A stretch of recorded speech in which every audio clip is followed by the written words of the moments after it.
Super, bonsoir à tous et à toutes. C'est un grand plaisir. On est avec Lilmod et ce soir, on continue avec le Rav Yosef Ben Shushan de découvrir Oroth Hatshuva. Bonne étude à tous. Donc on est dans le chapitre 15, paragraphe 1. C'est bon? Le titre du chapitre, Yesodot Hatshuva, la Prat la Klal, les fondements de la Tshuva pour l'individu et le collectif. Argashat Haemet et Yesod Hateshuva. ההכרה שהעולם כולו וכל הופעותיו הוא רק הזרחה ממעטה לבושו של אור האמת המוחלטה האלוהית, משרישה בלב אהבת אמת ויראה, וכל הפתעה מנגדת ליסוד האמת, בין שהיא בדיבור, בין שהיא בתנועה ובמעשה, הרי היא נטולה מן העולם, עבורה מהמציאות ומסולקה מן החיים. הביקורת העצמית, כשהיא חודרת יפה בתוכיותה של הנפש, ומבררת יפה את כל הנעשה וההגוי, היא מעמקת את החרטה על כל היעדור מאור האמת שהוא בהופעות החיים של האדם, ומרגישה את הניבול, את הכיעור ואת האפסיות שלו, ושב האדם אז בתשובה מאהבה אל אור האמת. תמיד חכם גם כן מבעילה לממה חפסוקה דרחמי בעלותו על ארסו, להפקיד רוחו למקור האמת, להחליף כוח לעבודת האמת, התורה דכתיב בה אמת, כגון בידך הפקיד רוחי, פדית אותי השם אל אמת. On reprend. Donc cette piska est fondée sur la connaissance de la vérité absolue. Argashat Haemet Yesod Hateshuva. La sensation de la vérité est le fondement de la Teshuva.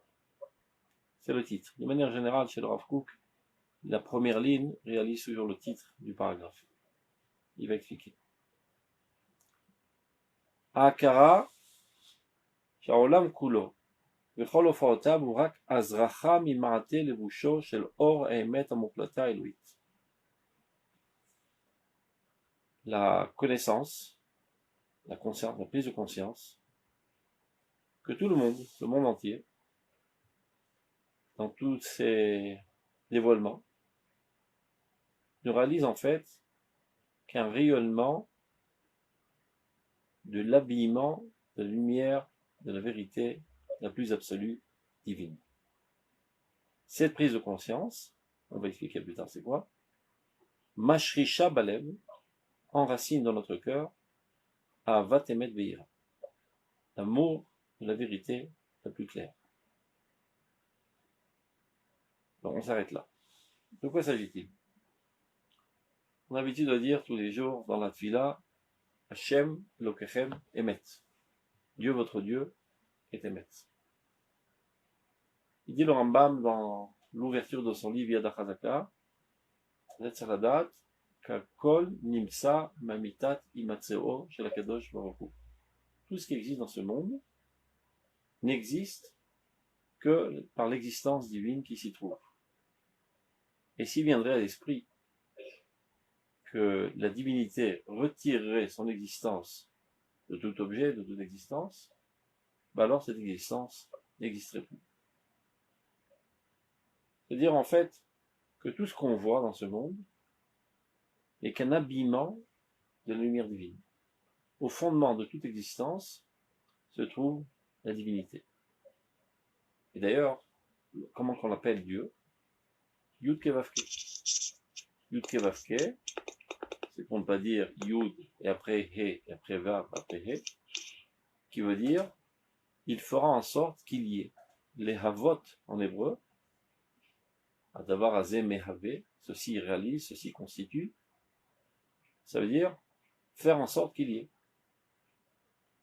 Ça veut dire, si on prend un objet, il est composé de molécules, d'atomes, plus profondément d'énergie, mais au fondement de tout se trouve la divinité.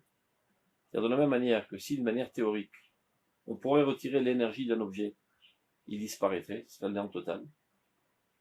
Encore plus profondément, la divinité.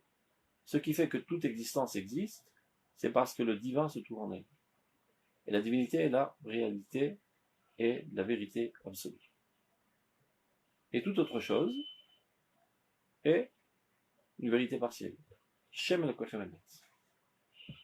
Tout ce qui cache la divinité est un mensonge. Donc tout mensonge cache la divinité. Tout ce qui ne va pas en adéquation totale avec la divinité est mensonge et une non-réalité. La seule véritable existence qui existe, c'est l'existence divine. Et donc, dès qu'on diverge de la volonté de Dieu, on diverge de la réalité, on diverge de la vérité, et on est dans le mensonge. C'est clair ? Alors on reprend. Et là, il ne suffit pas seulement, il dit le Rav, d'une compréhension intellectuelle, ça c'est un premier pas, comme toujours, akara, qui veut dire connaissance en hébreu, ou bien conscience, c'est la même racine que nechar, qui veut dire étranger. Comme il est dit, Vayit naker elechav Yosef à propos de ses frères. C'est-à-dire, c'est vrai que tu as un premier contact avec cette connaissance, mais elle t'est encore étrangère. Tu ne l'as pas totalement assimilée, elle n'est pas profonde dans ta personnalité, elle n'est pas enracinée dans ta personnalité. Quand est-ce qu'elle devient profondément ancrée? Quand ça arrive déjà au niveau du sentiment.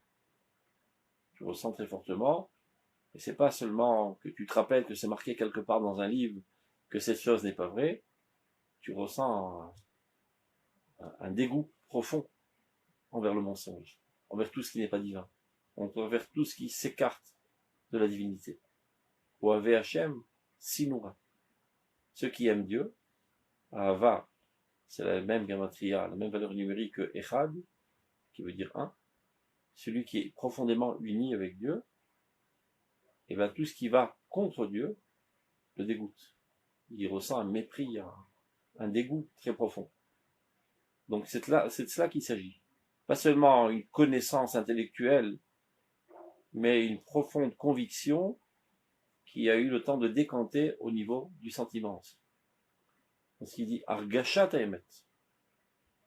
On n'a pas l'habitude de se servir du mot Regesh pour Emet, parce que Emet, a priori, c'est la vérité, et la vérité, on la décèle grâce à l'outil intellectuel. Et là, il y a une composition, une formule de mots comme ça entre Argasha et Emet qui vont pas tellement de pair. C'est bien pour mettre l'accent sur cela, hein, qu'il ne suffit pas d'une compréhension intellectuelle, mais une compréhension très très profonde qui a pénétré le monde du sentiment tellement elle est forte en nous. Donc, lorsqu'on arrive à cette situation de Argasha et Emet, une sensation profonde, un sentiment profond de la vérité, alors on peut arriver à la teshuva. C'est le fondement même de la teshuva. Il explique, on reprend. Akara, la prise de conscience. Shaolam kulo, que tout le monde. On dit tout le monde, c'est tous les mondes, tout l'univers, tout ce qui existe. Kol ofaotav, tous les différents aspects de ce monde, n'a pas une réalité en tant que telle. Ce n'est pas une entité en tant que telle. Drak azracha. Tout cela ne réalise qu'un rayonnement de la véritable existence. Donc on communique avec les gens, on communique avec un rayonnement de leur essence. Le corps n'est pas l'existence. La vie est l'existence. Le corps disparaîtra en 2 jours. La vie existait bien avant le corps. Elle est bien en delà du corps. Une partie infime de la vie apparaît dans le corps. Et lorsque le corps disparaîtra, la vie continuera d'être pour l'éternité. Car la vie, c'est le divin qui est en nous. Il faut s'habituer à cette façon de voir le monde. De ne pas être obnubilé par les objets, par la matière, par les corps. Tout ça ne sont que des akranotes, des rayonnements. Ça, il y a même des goïms qui l'ont compris. Le philosophe Aristote, il donne un exemple d'enfants qui sont nés dans une grotte enchaînés depuis leur tendre enfance, ils n'ont jamais vu ce qui se passe dehors. Ils sont enchaînés, donnant le dos à la porte de la grotte. Ils n'ont jamais vu le jour. Ils n'ont jamais sorti de leur grotte. Et de temps en temps, il y a des gens qui passent devant la porte de la grotte, et ça projette des ombres sur le mur devant lequel ils se trouvent. Donc ils voient des ombres passer sur le mur, et de leur point de vue, ce sont des existences, ces ombres. En fait, que ces ombres ne sont que la projection d'une existence réelle qui se trouve en dehors de la grotte. Et bien, c'est exactement ce qui se passe dans notre monde aujourd'hui. Tout ce qu'on voit, tout ce qu'on touche, tout ce qu'on palpe, n'est pas la véritable existence, mais une projection de la réalité la plus profonde, qui est la lumière divine, qui apparaît dans cette personne, dans une autre personne, dans cet objet, dans cet animal, peu importe, toutes les créatures, chacune selon ses aspects, ses caractéristiques, etc., ne sont qu'une projection, il dit, du manteau de la lumière divine. C'est-à-dire, Irak azracha mi ma'ate le bouchot, chez l'or emet, de la lumière, de la vérité absolue divine. Donc, lorsqu'on arrive à une telle conviction de cette existence, que telle est la réalité des choses, jusqu'à en arriver au niveau du sentiment, alors ceci enracine en nous, dans notre cœur, l'amour de la vérité. Et on ne peut plus supporter le mensonge. On a un dégoût du mensonge parce que au moment même où on est dans le mensonge, on ressent profondément qu'on sort de la réalité. Metsiout, Iba Mamamsi Konumsa. Toute existence, toute réalité n'existe que par l'existant, l'être premier existant par excellence qui est Kadosh Baruch Hu. Donc, dès que tu es dans le mensonge, tu n'es plus dans l'existence. Tu es dans un surréalisme qui est en dehors de l'existence. Il y a des gens qui sont très pointueux sur ça. On raconte que parfois quand le Rav Tzouda demandait à quelqu'un quelle heure est-il, il lui disait, je sais pas, 5h moins quart. 5h moins quart, bidiouk. Ça peut bien faire 5h moins 16, 5h moins 14. Bidiouk. Comment on dit bidiouk en français? Exactement. Qu'est-ce que ça peut bien faire? Pour s'éduquer à rester dans la réalité. Dès que tu bouges un micron à droite, un micron à gauche, tu es sorti de l'existence. Donc ceci enracine profondément en nous l'amour de la vérité la plus claire. Et alors, kol afta'a, toute expression, menagedet le yesod haemet, qui va à l'encontre du fondement de la vérité, une expression de ma part, en parole, en mouvement, peu importe, toutes les expressions de ma volonté qui vont à l'encontre de la vérité, ben shi bedibour, que cette expression soit au niveau de la parole, ben shi bitnoa bemaase, au niveau des mouvements, des fois tu peux mentir avec des mouvements, faire toutes sortes d'expressions de visage, etc. Ou à l'action, tu fais une action qui ne relate pas la vérité. Ari netula mina olam. Elle est extirpée du monde. À tes yeux, elle est inexistante. C'est-à-dire quand tu arrives à cette conviction profonde que tout n'est que dévoilement de la vérité divine, alors telle est ton approche envers tout ce qui est dévié de la volonté divine. De ton point de vue, c'est inexistant, c'est nul et non avenu, tu n'y accordes aucune importance. C'est comment on appelle ça, un épouvantail de paille. Il peut faire beaucoup de bruit et donner l'impression qu'il est très important et qu'il se tient à la tête d'un gouvernement. S'il n'a pas en adéquation totale avec la volonté divine, tes yeux, il est inexistant, il est vide de sens, il n'a aucune importance. Et c'est vrai parce qu'il est vide. C'est-à-dire, plus il est loin de Dieu, moins il y a de la réalité et de l'existence en lui. Donc tu ne peux pas prendre ça tellement au sérieux, de ne pas être trop impressionné de tout ce qu'il dit, tout ce qu'il fait, etc. Autant envers les autres qu'envers toi-même. À des moments de faiblesse, où tu te vois dire un mensonge, ou bien agir de manière mensongère, tu ressens une haine profonde de ce comportement, et tu ressens une profonde, un conflit interne très dur à supporter, qui t'amènera finalement à repousser des deux mains ce comportement tellement que tu le haïs, tellement que tu le dédaignes. Avura Mametziut, c'est quelque chose d'extirpé du monde, quelque chose qui passe de l'existence, ou Mesulaka Menachaim est totalement écarté de la vie. Encore une fois, je répète, il ne s'agit pas d'une compréhension intellectuelle. J'ai vu ça quelque part une fois dans un livre, alors c'est comme ça qu'on devrait ressentir envers cette existence. C'est pas de ça que parle Rav Kook. Il dit c'est une sensation profonde. De la même manière que quand tu mets la main sur l'eau chaude, ça te brûle, et quand tu es sous le froid, ça te fait froid. Et ben, la même sensation profonde que tu ressens envers le mensonge, envers tout ce qui n'est pas totalement droit comme Israël, Yachar et El, avec la volonté de Dieu. Et alors, Abikor et Atzmit, le fait que une personne fasse une critique de soi-même, et tout être normal est censé faire une critique de soi-même constamment. Ceux qui savent s'autodominer doivent être en prise de conscience constante. Tu ne peux pas te laisser vivre, te laisser vivoter comme ça de manière aveugle. C'est pour ça qu'il y a deux yeux. Un œil avec lequel tu vois l'existence, un œil avec lequel tu le mets en dessus de toi et tu t'observes constamment. Tu dois être constamment en observation de ton comportement, de tes pensées, de tes sensations, et t'examiner à la lumière de la vérité. Et ce n'est que comme ça que tu peux rectifier le tir constamment.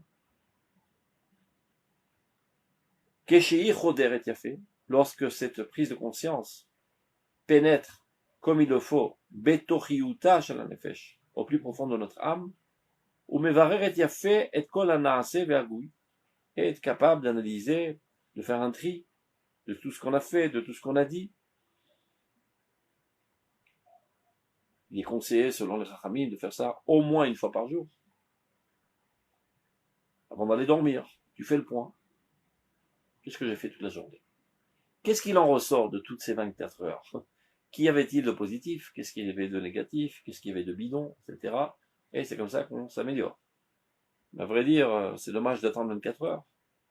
Ça devrait se faire constamment, parallèlement à toute ton activité. Évidemment, il faut bien voir chez l'Oyetse Khumro Kulo, c'est-à-dire, des fois, à force de vouloir trop bien faire, on ne fait plus rien.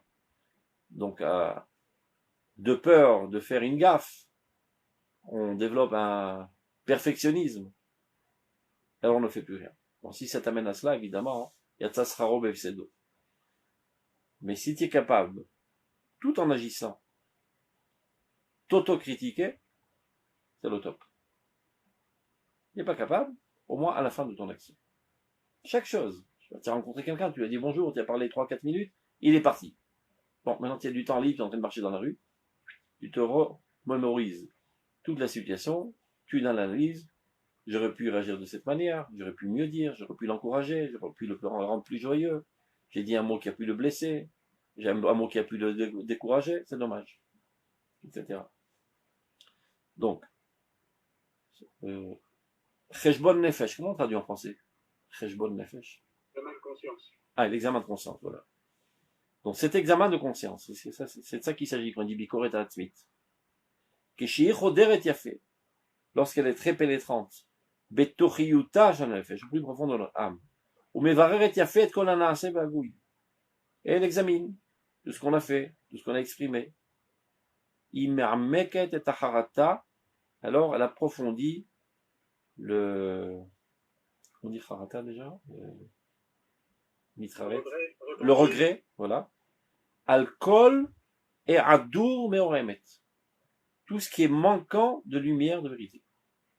Tout ce qui a dévié un tant soit un peu de la vérité, eh ben, elle laisse pas passer une seule erreur. Cet examen de conscience. Dans toutes les expressions de la vie. Ou Margisha Danivoul. Elle ressent profondément un dédain, un dégoût envers ce comportement manquant de vérité. Et à Ki'ur, la mocheté, et à Afsiut Shelo, et la nullité qui est en elle. Veshava Adam as b'tshuva me'ava. Et alors l'homme fait tchouva par amour. C'est pas par contrainte qu'il fait tchouva, de peur de se ramasser une matraque sur la tête. c'est par identification totale avec le bien, avec la vérité. Il ne peut plus supporter le mal, il ne peut plus supporter le mensonge, il ne peut plus supporter tout ce qui ne va pas totalement selon la volonté de Dieu. Et donc c'est une motivation interne. C'est-à-dire, en quelque sorte, même si Dieu ne l'avait pas dit, je me serais comporté de la sorte, tellement je suis convaincu que c'est la seule manière de vivre de manière véritable. Donc, mais je le fais pas pour ça, je le fais parce que Dieu me l'a dit. Et ça doit être tellement fort en moi que j'ai une haine très forte contre tout ce qui s'écarte de la vérité divine. Mais Shava Adam Ashvit Tshuva Me'ava Elor Emet. Alors ce n'est qu'alors que l'homme peut faire une Tshuva par amour, vers la lumière de la vérité.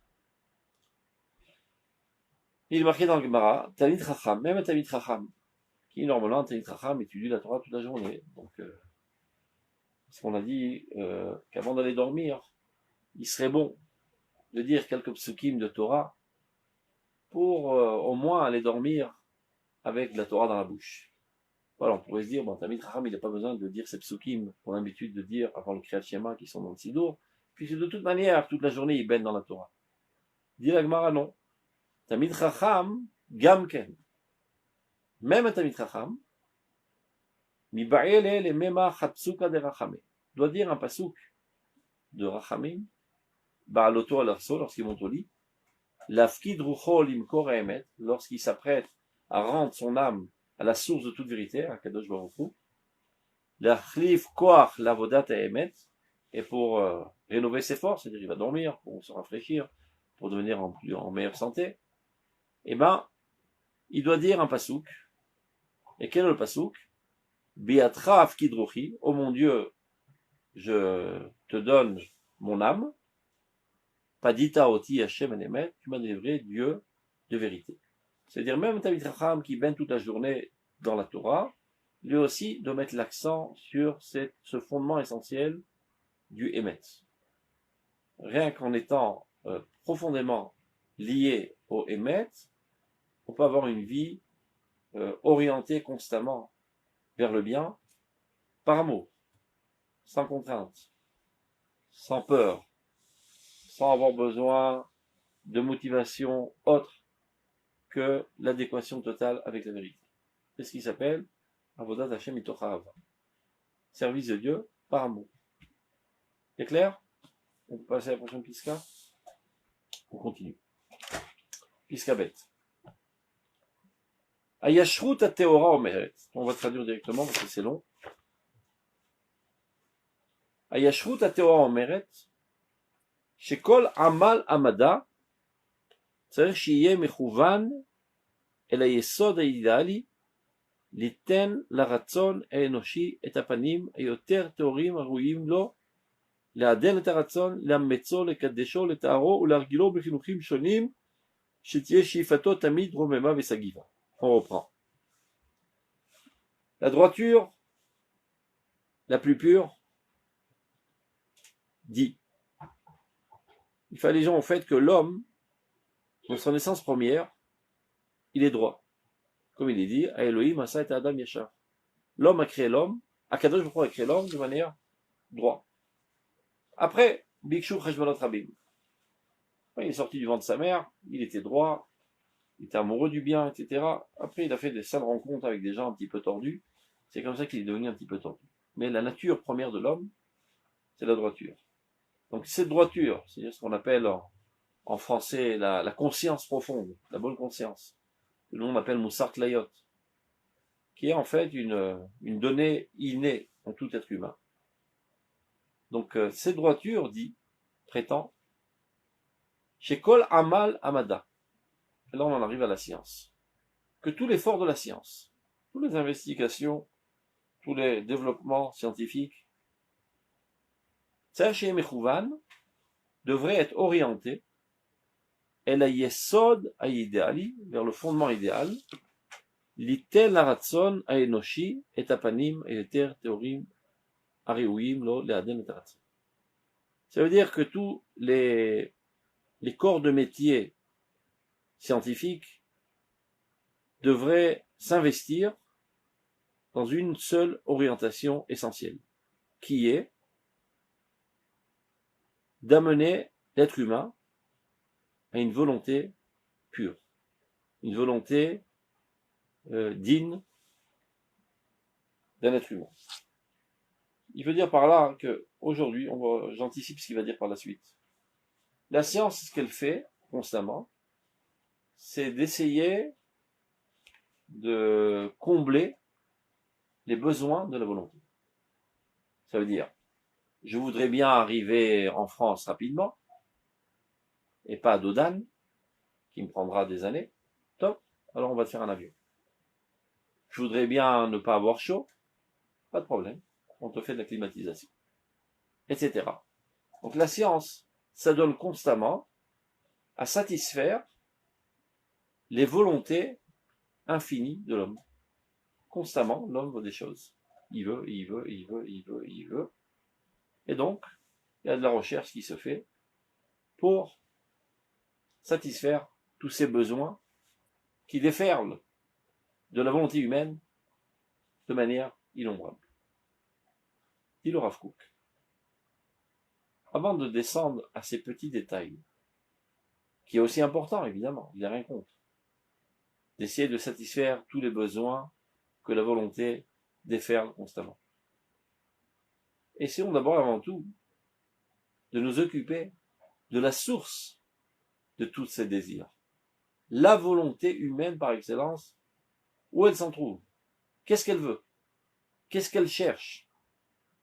Est-ce qu'elle a une orientation vers le bien, vers la noblesse, vers la grandeur, vers la sainteté, vers la pureté, ou bien une orientation vers le mal, vers la cupidité, vers la cruauté, vers la méchanceté?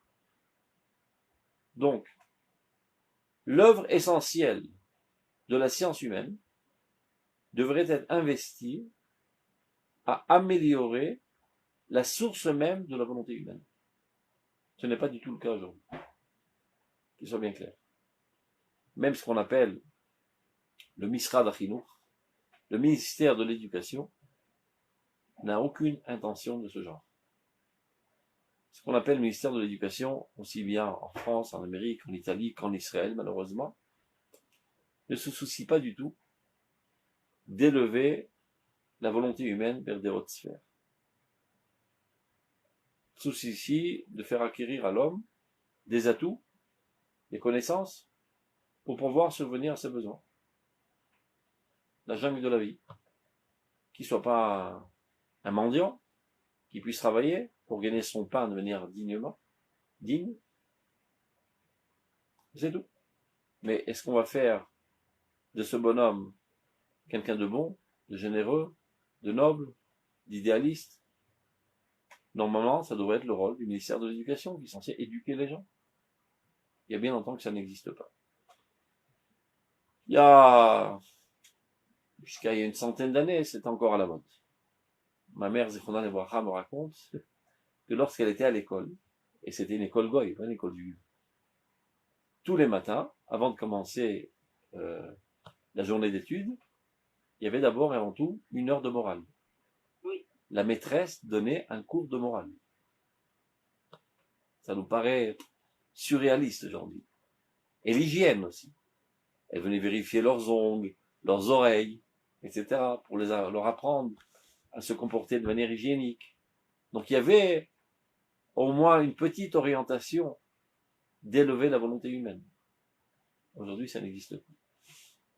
C'est la course contre la montre, comment faire des gens professionnels dans toutes sortes de domaines, pour la concurrence, pour gagner de l'argent, pour toutes sortes de choses, mais pas du tout la volonté. Et ça, c'est une grosse gaffe, c'est le Rav Kook. Laissons tomber tout pour l'instant, et mettons tout le paquet, d'abord et avant tout, à élever la volonté humaine. C'est en cela que devrait se concentrer essentiellement la science humaine. Alors regardez, on reprend. Ayashrut Ateora Omeret.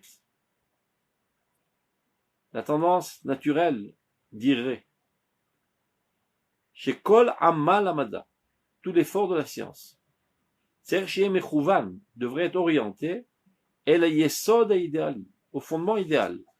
L'Iten Aratzon Enoshi, de donner à la volonté humaine et apanim ayoter torim, son visage le plus pur. Aroim lo, qui lui sont convenables. Leaden et aratson, transformer la volonté en quelque chose de délicat. Les ametzo, le renforcer. Il y a des gens qui ont une volonté de faire, et d'autres, une volonté très faible. Combien de gens y a-t-il dans ce monde qui disent j'ai décidé de faire ça, ils le font jamais. Top, j'ai décidé d'arrêter de fumer. 3 secondes après, il prend une clope. Après, il dit, mais pourquoi vous pensez que c'est tellement difficile d'arrêter de fumer? Ça fait 10 000 fois déjà que j'ai décidé d'arrêter de fumer. Mais finalement, ici, ou bien des femmes qui veulent être maigres, elles disent, bon, lundi, on commence le régime. Après, il y a mon croissant qui passe, hop, ils peuvent pas se retenir. Etc. Ce sont des gens faiblards. La première chose à faire, dit le Rav Kook, c'est de renforcer la volonté. Bien avant de passer au deuxième stade, d'orienter la volonté vers le bien, d'abord et avant tout, il faut développer une volonté de faire. C'est-à-dire dans l'éducation des enfants, dans leur plus tendre âge, l'essentiel, c'est d'en faire des bulldozers. Des gens qui n'ont pas froid aux yeux, qui n'ont peur de rien, et qui ont une volonté de faire. Et ce qui paraît juste et vrai à leurs yeux, ils foncent pour l'acquérir. Très souvent, malheureusement, ce sont les parents qui détruisent la volonté des enfants. Parce que eux, ce sont des poltrons. Par exemple, ils voient leur fils qui a grimpé sur l'armoire et qui a l'intention de sauter d'une armoire à l'autre. Il dit arrête, c'est dangereux, descends tout de suite. Dommage. C'est quelqu'un qui a pas froid aux yeux, qui était prêt à sauter, etc. Tu l'as rendu un peu heureux. Ça ne veut pas dire que dans n'importe quelle situation, s'il saute, s'il n'y a pas d'un immeuble à l'autre et qu'il y a l'abîme en dessous, il faudrait l'empêcher. Mais si il risque maximum de s'égratiner la jambe ou même de se casser la jambe, c'est pas la fin du monde. Il vaut mieux une jambe cassée qu'une âme cassée. Donc si tu vois ton fils qui saute, je sais pas, de la table sur le lit et qui a 2 mètres, tu dis bon maintenant on va écarter la table à 2 mètres et demi. Et après on va l'écarter à 3 mètres. Pour qu'il ait un moteur puissant dans sa personnalité. Car ce qui fait avancer le monde, c'est le ratson. Ratson, la route, qui veut dire faire courir. C'est ça ce qui te fait courir. Car à quoi bon de te rentrer dans la tête toutes sortes d'idéaux? Finalement, si tu n'as pas de moteur pour faire avancer ces idéaux, si tu es un faiblard, si tu es jamais capable de concrétiser tes volontés et tes désirs. Donc, d'abord, avant tout, il faut qu'on, dans cette voiture, ta personnalité, il y a un moteur à 5000 chevaux. Et après, on t'apprendra quel est le but auquel il faut arriver dans la vie. Mais à quoi ça sert de t'apprendre qu'on devrait arriver sur la Lune si t'es pas fichu même d'aller 3 cm en avant sans tituber de peur? Donc d'abord, avant tout, on doit donner une volonté de faire. Donc le Rav dit les ametzo.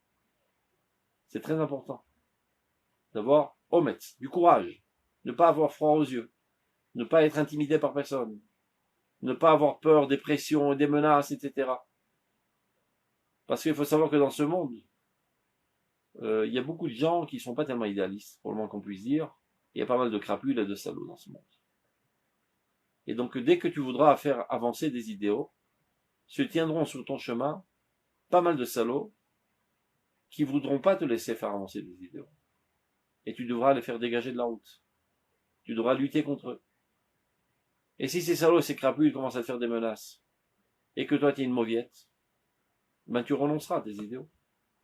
Mais si tu as peur de personne, ben tu les dégageras de la route pour faire avancer les idéaux divins, sans aucune peur. Donc d'abord et avant tout, il faut qu'il y ait dans ta personnalité cette arme du courage, de n'avoir peur de rien. Et après, les kadeshos, les taharo, etc. du Rav Kook. D'abord les ametzo, renforcer la volonté. Après la sanctifier, après la purifier. Sinon ça sert à rien.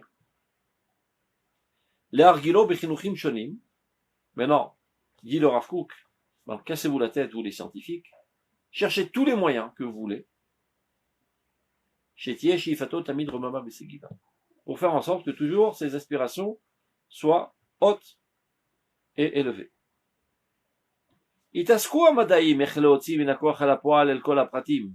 le Rav Kook, je n'ai rien contre le fait que toutes les sciences aujourd'hui s'adonnent à chercher toutes sortes de solutions pour satisfaire les besoins de l'humanité. C'est très bien. Qu'il y a de l'eau potable, qu'il y a de l'oxygène, qu'il y a tout ce qu'il faut et qu'il y a de la santé, tout ça, c'est très très bien.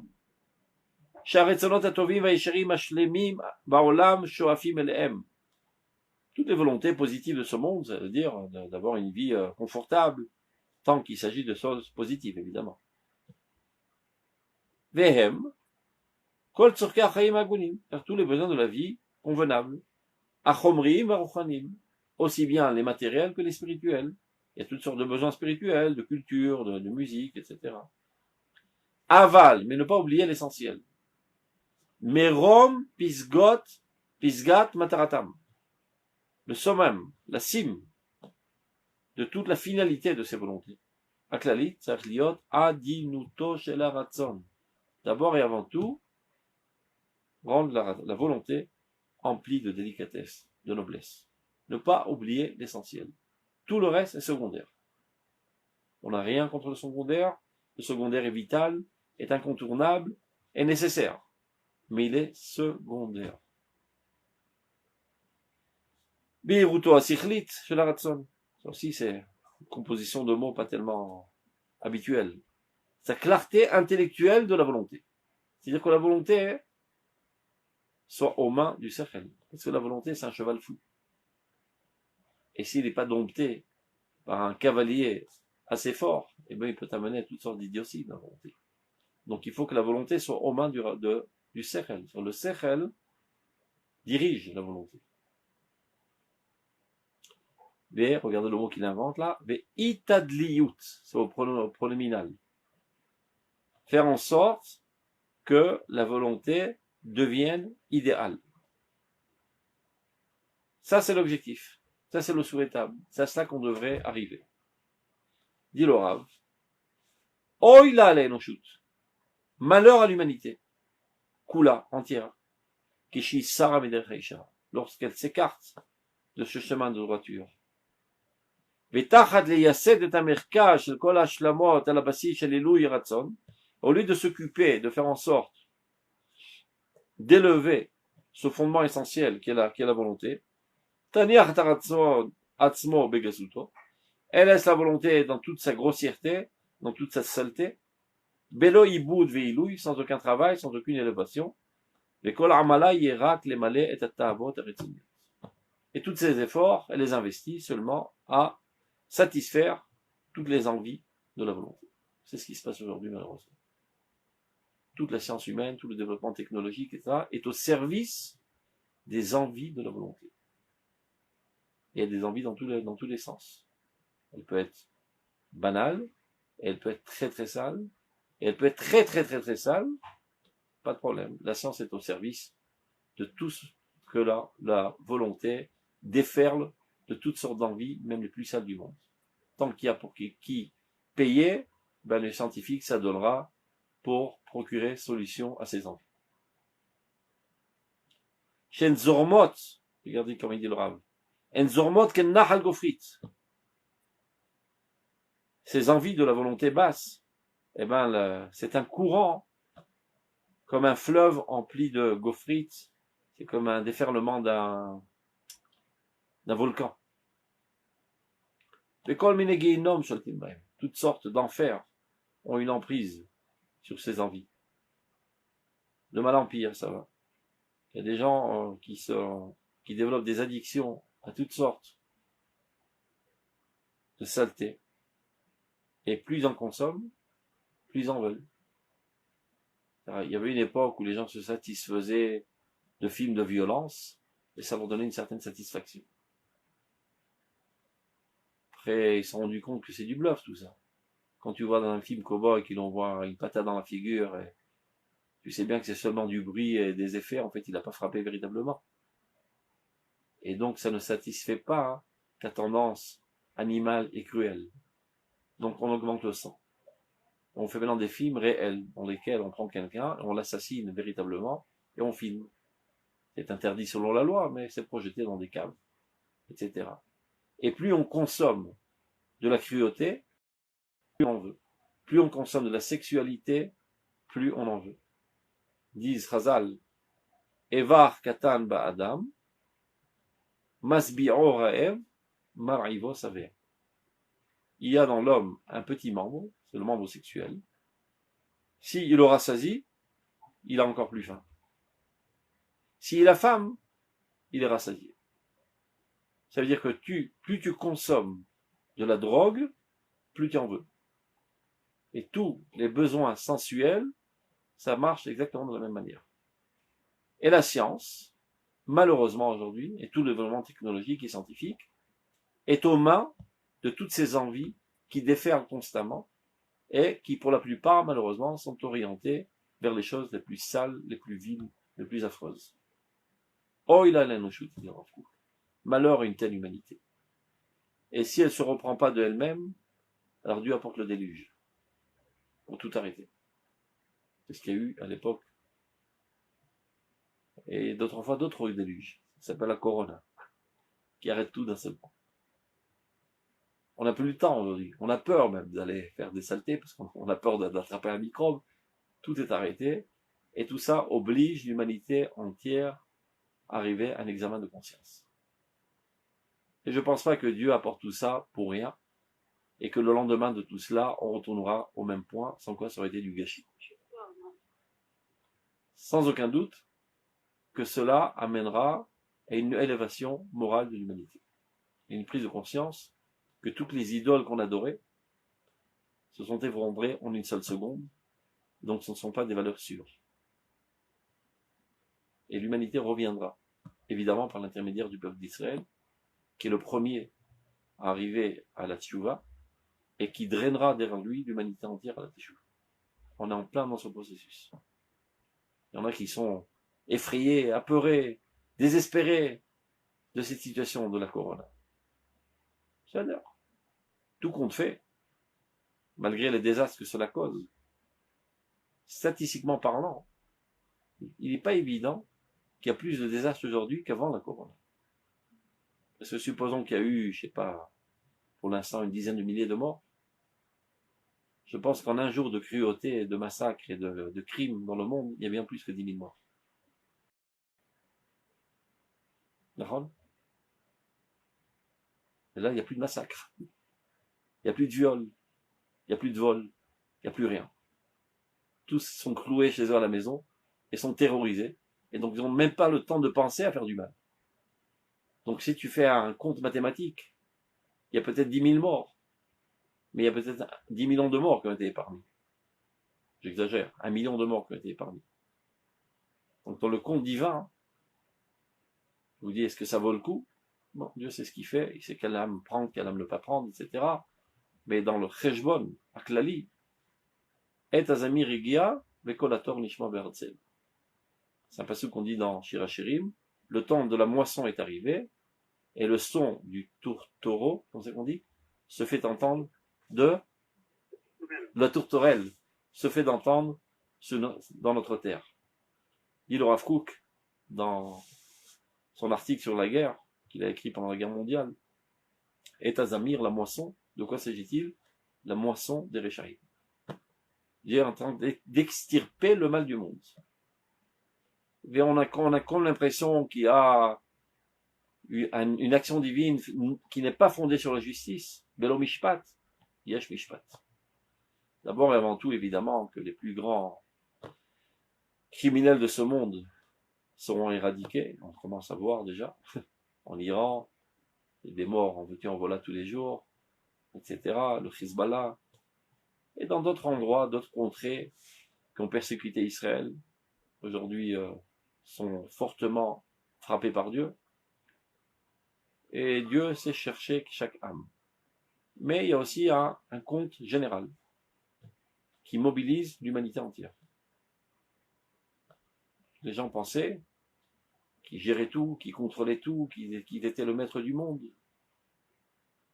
Et voilà que vient une petite bébête invisible. On ne sait pas où attraper cet ennemi parce qu'il est invisible. Il neutralise l'humanité entière. Alors on est censé arriver à la prise de conscience, de couronner Dieu. Corona, c'est la couronne. Et de dire, Keter itenu lecha. La couronne te revient, Dieu, de tout droit. On pensait prendre la couronne à nous et faire oublier Dieu. Am Shcheche Elohim, ce sont des peuples qui oublient Dieu. Donc, Am Zoche Elohav, le peuple qui se souvient de Dieu constamment, Kadosh Baruch Hu, c'est-à-dire le peuple d'Israël, remet sur la piste la divinité en tant que maître du monde, qui gère le monde. Et, à mon humble avis, c'est à cela qu'on arrive. C'est-à-dire, on s'occupe tout le temps à voir les aspects médicaux, faire attention, s'écarter de mètres et se laver les mains toute la journée. On risque de tomber dans tous ces petits détails et oublier l'essentiel. Dit le Rambam, lorsqu'il t'arrive un pépin et que tu ne fais pas un examen de conscience, tu es quelqu'un de cruel. Parce que tu peux redire, voilà, mon fils s'est fait écraser. Ça arrive, hein. De toute façon, il y a tous les ans 500 qui sont écrasés par an en voiture. Bon, il fallait bien que ça tombe sur quelqu'un, c'est tombé sur mon fils. Donc c'est une réaction a priori statistique, scientifique, normale. Dit le Rambam, si tu réagis de cette manière, tu es cruel. Parce que Dieu, en t'envoyant cet événement, il t'interpelle à un examen de conscience. Et si tu ne le fais pas, cet examen de conscience, eh ben il t'enverra un autre événement pour t'interpeller de manière encore plus forte. Donc tu t'amènes sur toi des issourim encore plus grands. Donc au lieu de tomber dans la banalité des considérations seulement biologiques, physiologiques, médicales de tout ce phénomène de la corona, qu'évidemment on doit prendre toutes les précautions selon la halakha, mais on ne doit pas y penser toute la journée. À quoi on doit penser? Qu'est-ce que Dieu nous dit à travers cet événement? Qu'est-ce que je dois faire avec? Comme tous les éléments de la vie d'ailleurs. Tout ce qui nous arrive dans la vie est envoyé par Dieu au micron près pour nous amener à une nouvelle conception, une nouvelle aspiration, un nouveau sentiment qu'on n'avait pas. Et il te crée les circonstances environnantes optimales pour t'amener à cette prise de conscience. Évidemment, tu es toujours libre de choisir. Mais au moins, il te tend la perche. Donc, Corona, c'est sympa. Mais ne pas penser à ce petit bébé toute la journée. Il faut penser, parce que le chien, qui est un idiot, quand on le frappe avec un bâton, il commence à mordre le bâton. Alors je dis, mais Dieu n'est pas capable d'arrêter cette Corona. Il n'a pas envie d'arrêter, c'est lui qui l'a envoyé. Évidemment que c'est Dieu qui a envoyé la Corona. Comme il y a des idiots qui posent la question. Et où était Dieu pendant la Shoah? Où il était Dieu? Ben, c'est lui qui allumait les fours. Évidemment. Est-ce que l'homme peut agir sans que Dieu ait décidé? Est-ce que l'histoire est aveugle? Est-ce que l'histoire est almana? Il dit le Rav Kook. C'est une veuve? Est-ce qu'elle est yetoma? C'est un, comment on dit yatom? Un enfant qui n'a pas de parents. Hein? Orphelin? Orphelin. Évidemment que non. Tout est aux mains de Dieu. Donc, si les événements individuels c'est comme ça, à plus forte raison les événements nationaux et universels. Et si on ne fait pas de cela un examen de conscience pour s'en servir comme une grue qui va nous élever davantage à un niveau meilleur, eh ben c'est du gâchis. Mais nous, on sait que toujours, Et Sarah le Yaakov, ou Mimena Ivacher. Lorsqu'il y a un moment de détresse pour Jacob, de là, il s'en élèvera davantage. La lecture la plus superficielle est de dire, mais non, on est dans la galère, mais finalement, on s'en sortira. Le Rav Sudal disait, ou Mimena Ivacher. Grâce à elle, il s'élèvera. C'est-à-dire, sans cette période difficile, on ne pourrait pas s'élever à un niveau plus haut. Mais encore faut-il le vouloir. L'appréhender comme il le faut, l'événement. Sinon, l'histoire te passe sous le nez, tu te rends même pas compte. Et tu restes dans les marges de l'histoire. Tu dois être un acteur de l'histoire. Des événements pour faire avancer la machine dans le bon sens. À ton échelle à toi, à l'échelle de la nation. Si les autres ne sont pas capables de le faire, tu le dis pour les amener à cette prise de conscience. Tu l'écris, etc. Pour que tous commencent à réfléchir. Qu'est-ce qui nous arrive? Vous savez que quand Dieu a dit à Noach, il a commencé à construire son arche, et les gens passaient tous les jours, ils le narguaient. Mais qu'est-ce que tu fous, espèce d'idiot? Il dit, je construis le bateau parce que Dieu va envoyer une grosse rigolade. Ça va pas, c'est quoi cette histoire? Ça fait 1000 ans qu'on est là et tout roule comme d'habitude, il va rien se passer.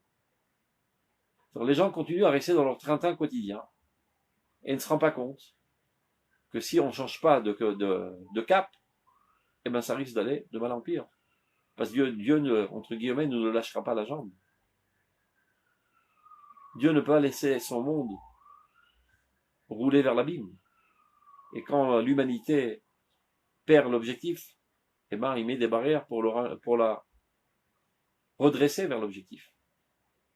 Alors là, on se réunit à la maison, on passe toute la journée à la maison, on commence à s'apprécier les uns les autres, plus connaître notre femme, nos enfants, etc.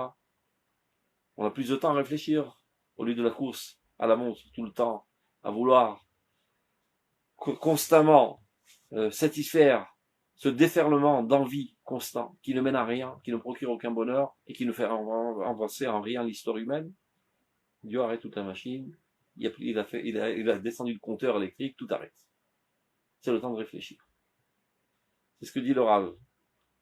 Malheur à l'humanité, dans laquelle la science, les efforts humains ne s'adonnent qu'à satisfaire le déferlement constant de toutes les envies de la volonté, alors, au lieu de s'occuper de la source même, qui est la volonté elle-même, vers quoi elle est orientée cette volonté, c'est ce qu'elle recherche en sa vie.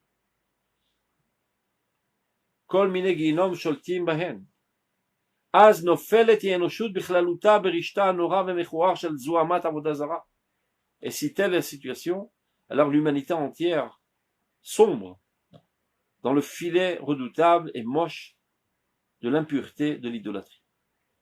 L'idolâtrie, notre problème avec l'idolâtrie, on l'a dit à plusieurs reprises, c'est pas le fait qu'il y ait des gens qui croient qu'il y a un dieu ou deux dieux ou trois dieux ou un dieu de bois ou une croix en bois ou bien une pierre qui vole en l'air, toutes sortes d'idioties de ce genre. C'est pas ça notre problème. Le problème, c'est l'idéologie qui se cache derrière l'idolâtrie. C'est des gens qui prétendent que l'homme réussi est l'homme brutal, l'homme cruel. Le faiblard, c'est l'homme moral, le moraliste. Celui qui se comporte selon la morale, c'est un pauvre type, un faiblard. La force de caractère s'exprime par le fait que tu es cruel, que tu piétines les autres, et que tu assassines les autres, et que tu violes, etc., etc.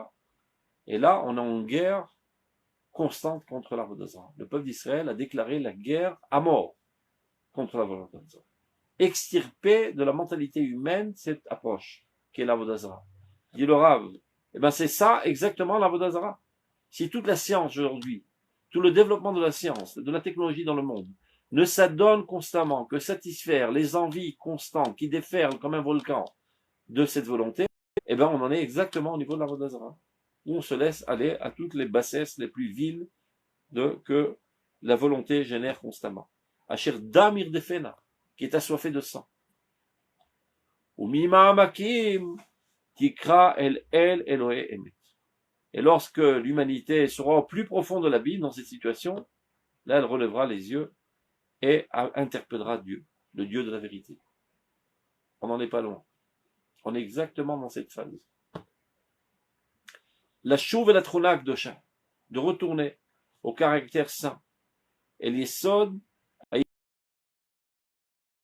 et repenser l'histoire, repenser la trajectoire de l'histoire.